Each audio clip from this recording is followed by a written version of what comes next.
بسم اللہ الرحمن الرحیم۔ السلام علیکم۔ کلاس 8 اسلامیات لیکچر نمبر 14۔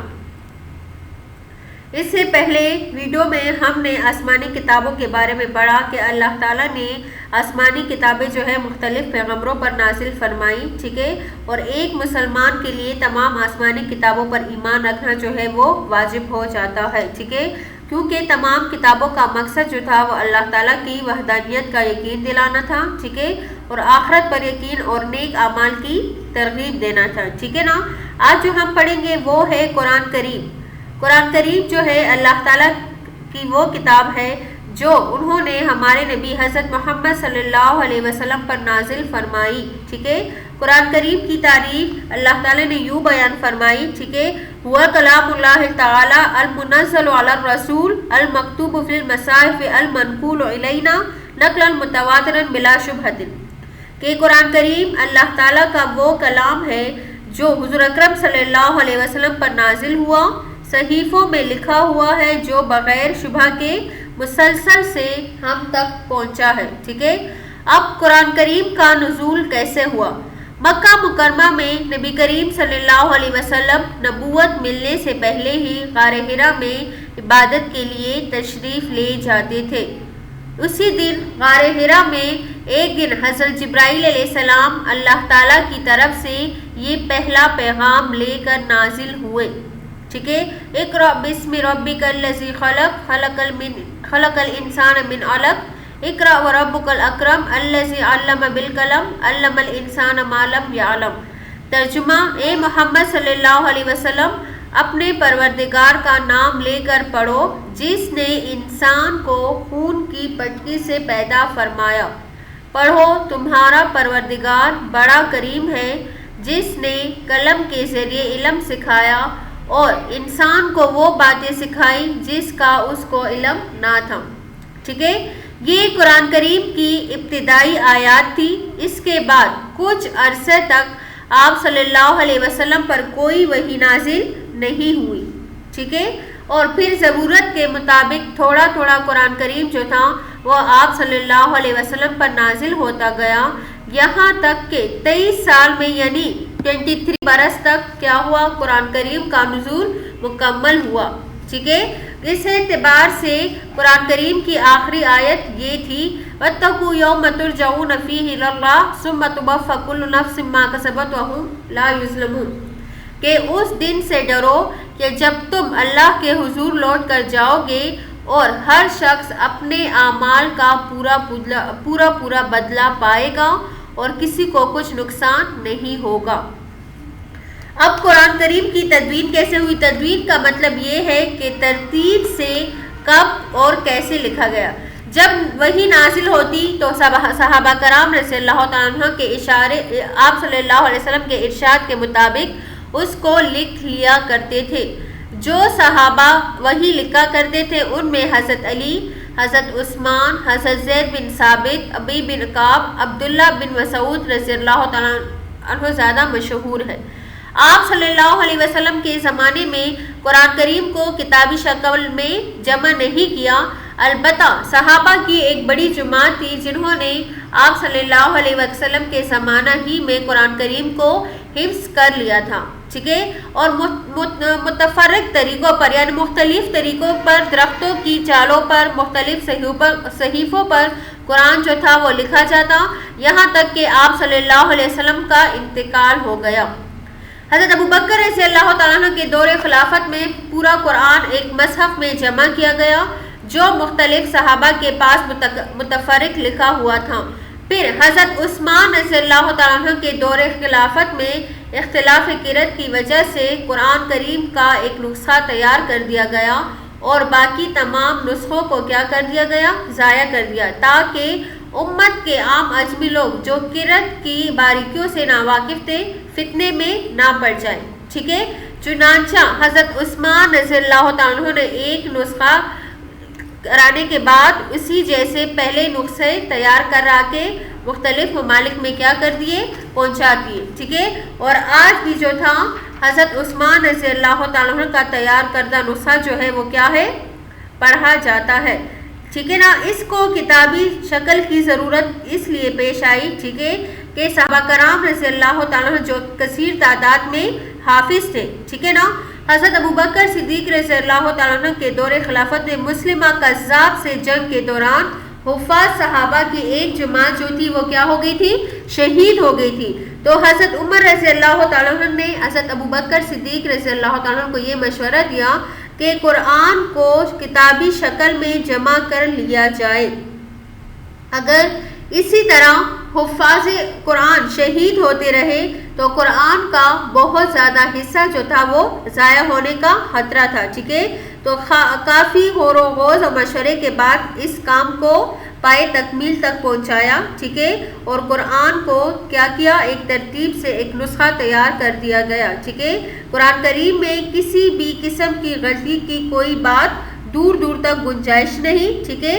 آیاتوں میں تقدیم و تاخیر کا بھی شعبہ تک نہیں، اس لیے اس پر ہر زمانے میں ہر وقت مکمل عمل کیا جا سکتا ہے، ٹھیک ہے۔ اب ہے خصوصیت قرآن کریم کی خصوصیت کیا ہے کہ اس کی سب سے پہلی جو خصوصیت ہے وہ ہے حفاظت قرآن، کہ قرآن کریم جو ہے دوسری کتابوں سے مختلف خصوصیات کی وجہ سے الگ ہے۔ پہلی خصوصیت یہ ہے کہ اس کی حفاظت کی ذمہ داری خود اللہ تعالیٰ نے لی ہے، ٹھیک ہے۔ قرآن کریم میں آتا ہے اِنَّا نَحْنُ نَزَّلْنَا الذِّكْرَ وَإِنَّا لَهُ لَحَافِظُونَ، کہ بے شک ہم نے یہ کتاب اتاری، یہ نصیحت اتاری، اور ہم ہی اس کے کیا ہے؟ نگہبان ہیں، اس کی حفاظت کرنے والے ہیں۔ قرآن کریم کیا ہے؟ ناسخ ہے۔ ناسخ کا مطلب ہے منسوخ کرنے والا۔ قرآن کریم اللہ تعالیٰ کی طرف سے بھیجی جانے والی تمام کتب میں سب سے آخری کتاب ہے، اس کے بعد کوئی کتاب نہیں آئے گی، چنانچہ یہ پچھلی تمام شریعتوں کو منسوخ کرتی ہے، اور یہ بات بھی واضح ہو چکی ہے کہ پچھلی تمام کتابیں جو ہے اس میں تحریفات ہو چکی ہے، یعنی ان کے احکامات کو لوگوں نے کیا کر دیا ہے؟ تبدیل کر دیا ہے، ٹھیک ہے۔ واحد قرآن کریم ہے جو کہ ہر ایک تبدیلی سے کیا ہے؟ پاک ہے۔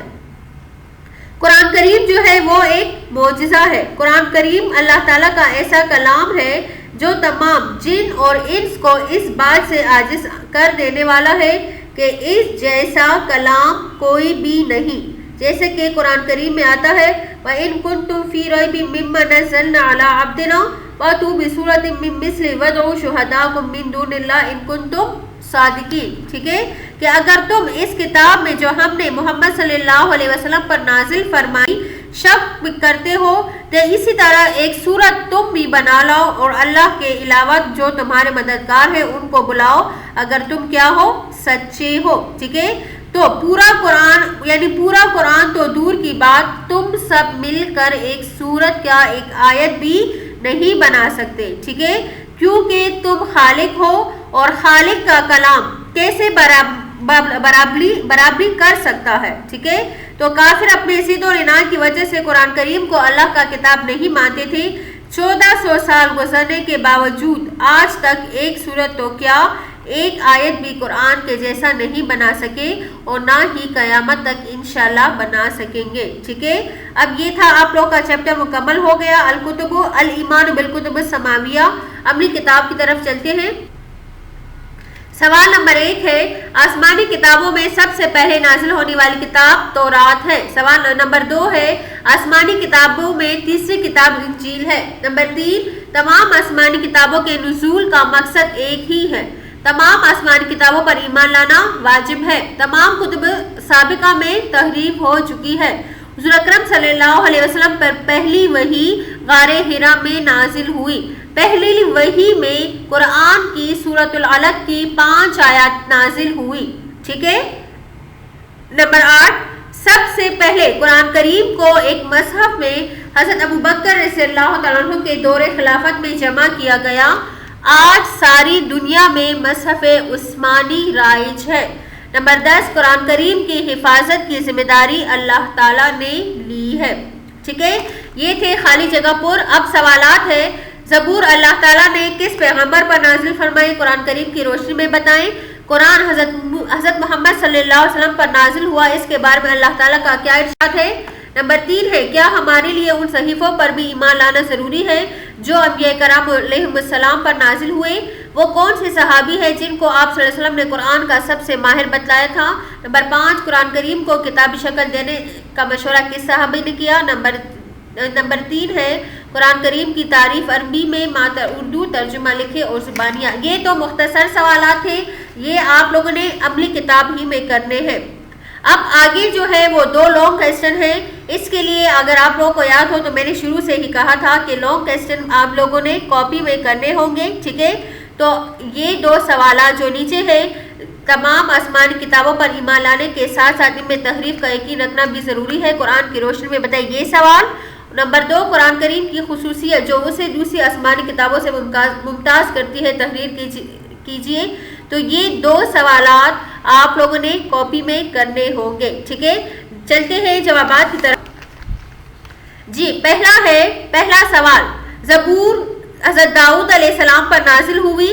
قرآن کریم میں ہے وَآتَيْنَا دَاؤُدَ الزَّبُورَ، اور داؤد علیہ السلام کو ہم نے زبور عنایت کی۔ سوال نمبر 2 کا جواب ہے اللہ تعالیٰ، سوال ہے کیا قرآن کریم حضرت محمد صلی اللہ علیہ وسلم پر نازل ہوئی؟ اس کے بارے میں اللہ تعالیٰ کا کیا ارشاد ہے؟ اس کا جواب ہے اللہ تعالیٰ نے فرمایا اِنَّا نَحْنُ نَزَّلْنَا عَلَيْكَ الْقُرْآنَ تَنزِيلًا، کہ اے محمد صلی اللہ علیہ وسلم ہم نے آپ پر قرآن آہستہ آہستہ کیا کیا؟ نازل کیا، ٹھیک ہے؟ سوال نمبر 3 ہے کیا ہمارے لیے ان صحیفوں پر بھی ایمان لانا ضروری ہے جو ان انبیاء پر نازل ہوئے جن کے نام ہم نہیں جانتے؟ جواب ہے جی ہاں، ان صحیفوں پر بھی ایمان لانا ضروری ہے جو ان انبیاء کرام پر نازل ہوئے جن کے نام ہم نہیں جانتے۔ سوال نمبر 4، وہ کون سے صحابی ہے جن کو حضور اکرم صلی اللہ علیہ وسلم نے قرآن کا سب سے زیادہ ماہر بتلایا تھا؟ جواب ہے حضرت ابی بن عقاب رضی اللہ تعالیٰ عنہ کو ماہر قرآن بتلایا۔ قرآن کریم کو کتابی شکل میں جمع کرنے کا نسخہ کس نے دیا؟ حضرت عمر فاروق رضی اللہ تعالیٰ عنہ نے قرآن کریم کو جمع کرنے کا مشورہ دیا تھا، ٹھیک ہے؟ سوال نمبر 6 ہے قرآن کریم کی تعریف عربی میں ہوا کلام اللہ تعالیٰ المنزل علی الرسول المکتوب فی المصاحف المنقول الینا نقل متواترا بلا شبہۃ۔ ترجمہ، قرآن کریم اللہ تعالیٰ کا وہ کلام ہے جو نبی کریم صلی اللہ علیہ وسلم پر نازل ہوا، صحیفوں میں لکھا ہوا ہے جو بغیر شبہ کے تواتر سے ہم تک پہنچا ہے۔ یہ تو آپ لوگ کے شارٹ کویسچن۔ اب لانگ سوال جو تھا، تمام آسمانی کتابوں پر ایمان لانے کے ساتھ ساتھ ان میں تحریف کا یقین رکھنا بھی ضروری ہے قرآن کریم کی روشنی میں۔ تو اس کا جواب ہے جس طرح ہر مسلمان کے لیے یہ ایمان لانا ضروری ہے کہ تمام آسمانی کتابیں اللہ تعالیٰ نے نازل فرمائی، اسی طرح اس بات کا یقین رکھنا بھی ضروری ہے کہ ان تمام کتب سابقہ میں تحریف ہو چکی ہے، کوئی بھی اپنی اصل حالت پر نہیں ہے۔ قرآن کریم میں آتا ہے فَوَيْلٌ لِّمَّا كَتَبَتْ أَيْدِيهِمْ وَوَيْلٌ لَّهُم مَّا يَكْسِبُونَ، ان پر افسوس ہے اس لیے کہ بے اصل باتیں جن کا یعنی کوئی مقصد نہیں ہوتا اپنے ہاتھ سے لکھتے ہیں، اور پھر ان پر افسوس ہے اس لیے کہ وہ ایسے کام کرتے ہیں۔ تو یہ لانگ 1 ہوا آپ لوگوں کا۔ دوسرا جو ہے وہ ہے قرآن کریم کی خصوصیت جو دوسری آسمانی کتابوں سے ممتاز کرتی ہے، بتائیے۔ تو پہلی خصوصیت جو ہے وہ ہے حفاظت قرآن۔ اللہ تعالیٰ نے جتنے بھی صحیفے اور کتابیں اپنے پیغمبروں پر نازل فرمائی، کسی ایک کے متعلق بھی یہ نہیں فرمایا کہ یہ تبدیلی سے محفوظ اور مامون ہے۔ یہ اعزاز صرف قرآن کو حاصل ہے، اس کی حفاظت کی ذمہ داری اللہ تعالیٰ نے لی ہے۔ اللہ تعالیٰ کا ارشاد ہے اِنَّا نَحْنُ نَزَّلْنَا الذِّكْرَ وَإِنَّا لَهُ لَحَافِظُونَ۔ نمبر 2، قرآن کریم ناسخ ہے۔ قرآن کریم اللہ تعالیٰ کی طرف سے بھیجی جانے والی تمام کتابوں میں سب سے آخری کتاب ہے، اس کے بعد کوئی کتاب نہیں آئے گی، چنانچہ یہ پچھلی تمام شریعتوں کو منسوخ کرنے والی ہے، ٹھیک ہے۔ نمبر 3 ہے قرآن معجز ہے، عاجز کرنے والی ہے، یعنی قرآن پاک اللہ تعالیٰ کا ایسا کلام ہے جو تمام جن اور انس کو اس بات سے عاجز کر دینے والا ہے کہ اس جیسا کلام لائے، ٹھیک ہے۔ قرآن کریم میں ارشاد ہے وَإِن كُنتُمْ فِي رَيْبٍ مِّمَّا نَزَّلْنَا عَلَىٰ عَبْدِنَا فَأْتُوا بِسُورَةٍ مِّن مِّثْلِهِ، ٹھیک ہے۔ تو یہ آپ لوگ لانگ 2 ہوا۔ تو یہ عملی کتاب میں بھی کام کریں، ٹھیک ہے، اور اپنے لیے کاپی میں جو آپ لوگوں نے لی ہے اس میں بھی یہ 2 سوالات آپ لوگ مکمل کر لیجیے گا، ٹھیک ہے بیٹا۔ والسلام، شکریہ۔